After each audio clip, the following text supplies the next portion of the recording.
professeur Daoud Rifi, qui nous vient de Lille, qui est chercheur doctorant à l'Université de Lille et qui est historien de formation et qui est intéressé surtout par l'histoire, et sa thèse aussi se rapporte sur une thématique de l'histoire du 19e siècle. Alors, aujourd'hui,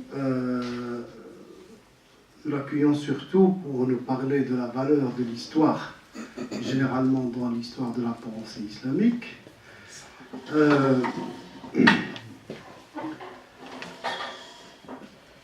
Nous savons que la question de l'histoire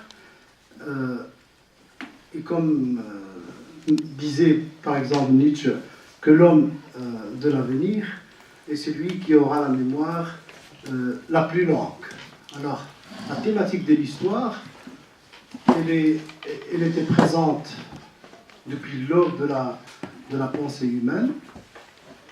Concernant l'islam et la civilisation islamique, elle était déjà, bien sûr, dans le texte scripturaire fondateur, c'est-à-dire le Coran, on trouve déjà des allusions à l'histoire, à la dimension temporelle, que ce soit de l'existence de l'univers ou bien de l'humain.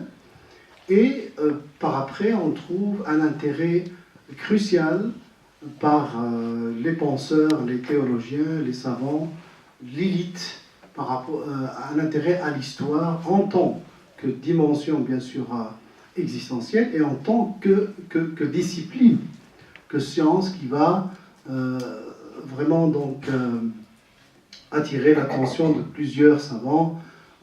Je citerai donc parmi eux, depuis donc Tabari, Al-Waqidi, en passant par Ibn Khaldoun, Maqrizi, Al-Jabarti, en venant au XXe siècle, il y a une énorme historiographie musulmane qui s'est constituée et qui a même donné naissance à une philosophie de l'histoire. Si on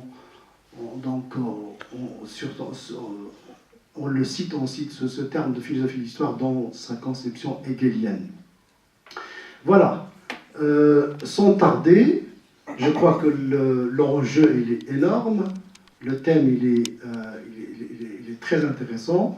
Donc, sans tarder, je vais laisser la parole au professeur Daoud pour donc nous parler. Comme d'habitude, il y a de 40 à 1 heure de parole et après une interaction avec la salle, Inch'Allah.